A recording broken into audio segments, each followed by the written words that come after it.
Congressman from the state of Florida, Greg Steube, joins me now. Congressman, what should our response be? Well, militarily, why are we waiting to respond to Iran, who we know now attacked American soldiers that resulted in injuries, traumatic brain injuries? Since when does the President of the United States send a warning to them that we're just going to, hey, the next time you do it, we're going to militarily respond? We need to defend our troops, and economically, there's a whole host of things that we can do. Should we be concerned about extending it into a wider war? If we take an aggressive, proactive position against Iran, the war expands.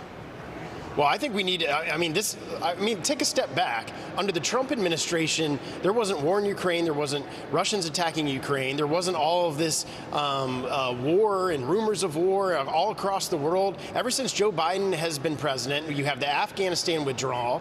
These leaders have seen weakness from the White House. So Russians invade the Ukraine. Now you have Hamas attacking Israelis because we don't have strength coming out of the White House. First, economically, the White House needs to cut the $6 billion and freeze the $6 billion to the Iranians, do the sanctions so they're not making tons of money on oil and gas, not allow these Iranian proxies to get money through the Palestinians that get through Hamas. He's given them millions of dollars. He wants to give $100 million. I think he already has given $100 million to the Palestinian. We know that's going to Hamas to fuel both sides of this war.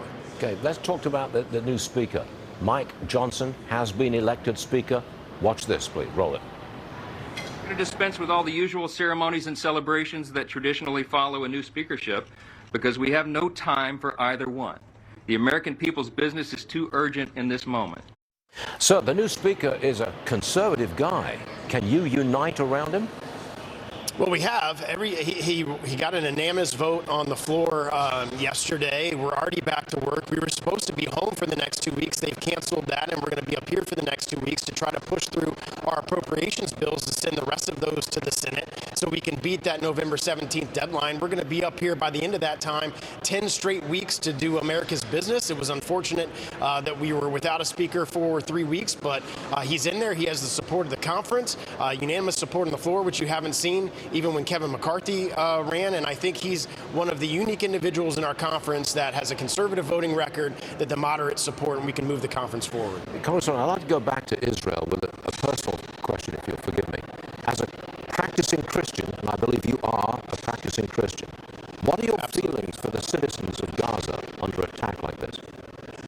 Well, a lot of these citizens support Hamas's activities. I certainly don't support the loss of civilian life. I believe that the Israelis have done everything that they need to do to prevent further civilian loss of life. They've sent pamphlets into the Gaza area. They've sent warnings to those in Gaza. Look, we're coming in a period of time. You need to get out because they want to move militarily. They have to act to be able to defend their citizens who were brutally raped and murdered, children beheaded. To sit back and not be able to respond to that is going to encourage that type of terrorist behavior, and I fully support what the Israelis are doing. Congressman Greg Steube, thank you very much for being on the show today. Always a pleasure. Anytime. Thank you, sir. Yes, sir.